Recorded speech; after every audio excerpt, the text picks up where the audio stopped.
Buying a car is a big question whenever it may hit you in your life. There are many decisions to make and many options to weigh. There are a lot of brands to choose from and 1,000 more free advices floating around.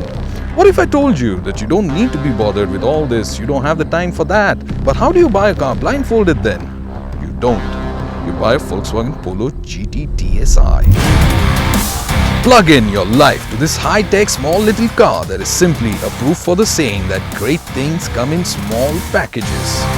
It's the perfect size for Indian roads, has got style and sophistication in its demeanor, and unlike many of its competitors, it's not just all looks and no show. In fact, the Polo backs up its timeless looks with a 100 plus horsepower engine, making it the fastest hatch on sale under 10 lakhs in India. It also gets the highest NCAP safety ratings amongst the budget hatches, does a 0 to 100 in under 10 seconds and has a top whack of 190 kmph.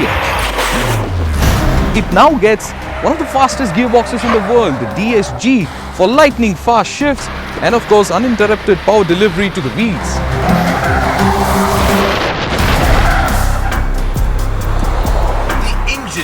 This is a 1.2-litre petrol TSI. TSI standing for turbocharged stratified injection, that's direct fuel injection, Volkswagen's latest and greatest of technologies, making this petrol engine something that fights back against the economical diesels out there. It's a lightweight die-cast aluminum engine with a turbocharger that is so well mated that you wouldn't know it's there till you let the window down on open roads to hear it.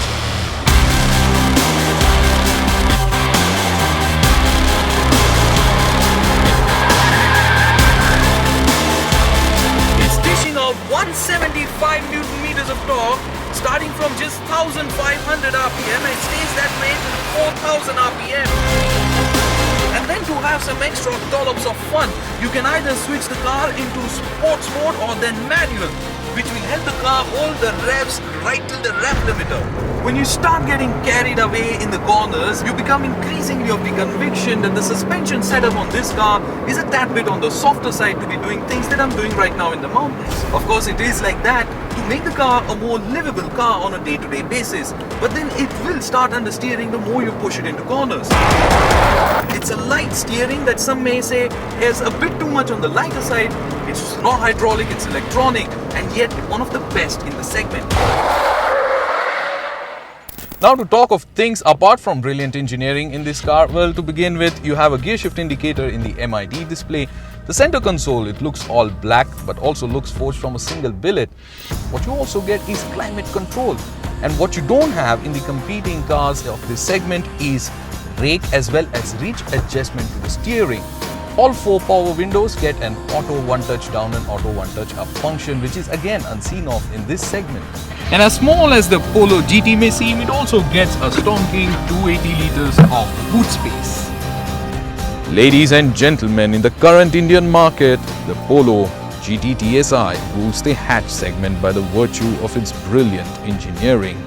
With no other hatch car around to beat the Polo, the only thing that can get close and possibly beat it is another Polo.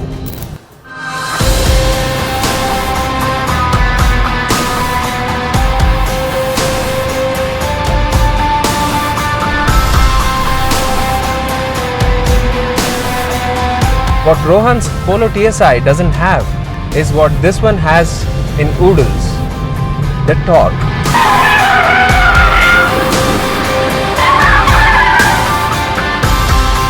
It combines diesel fuel economics and reliability, and it gets a 5-speed manual gearbox for a true enthusiast like me. The GT TDI has a very free revving diesel engine that is not to be seen on many cars, but then despite the higher torque, I suspect the GT TSI to be quicker to the 0 to 100 kph dash by a whisker.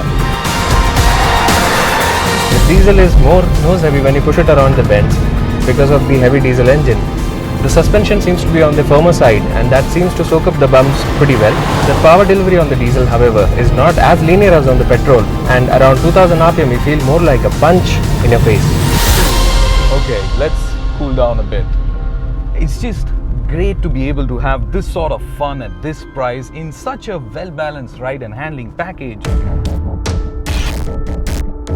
The only downer is that at the back, the Polo GT doesn't get any disc brakes. But then neither does the i20, the new one that is, nor does the Punto. The brakes on this car are very progressive, very user-friendly, have lots of feedback. The other thing that an enthusiast would find wrong in this car is the terrible Apollo tires that this car comes with. Do yourself a favor, get some GT3s at least, the Goodyear GT3s that the Fiat Punto comes short with.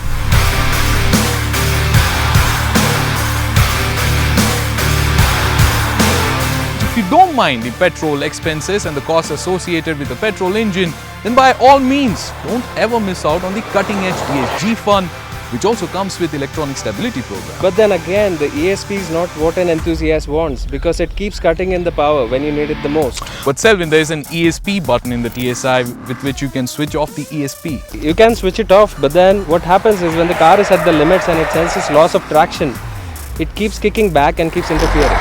Now, I personally would have wished for a manual gearbox in the petrol TSI so that I could have best of both the worlds. That is, ease of driving that is associated with the petrol engine along with refinement as well as total control on the car. But until that happens, ladies and gentlemen, the two Polo GTs are cars that you can advise your close, dear and near ones to go for, and they'll have something to thank you for life.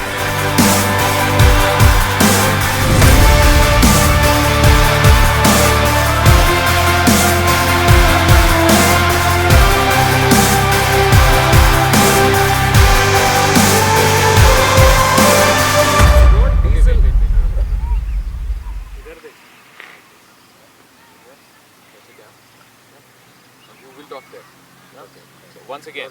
Yeah. Keep moving around a bit and that's fine. Yeah. This knee inside, that knee outside. Okay. No. Yeah. Okay. Great. Okay. I've handcuffed lightning through thunder in jail. I've handcuffed lightning through thunder in jail. Thunder? Thunder? I threw thunder in jail. Thunder? Okay.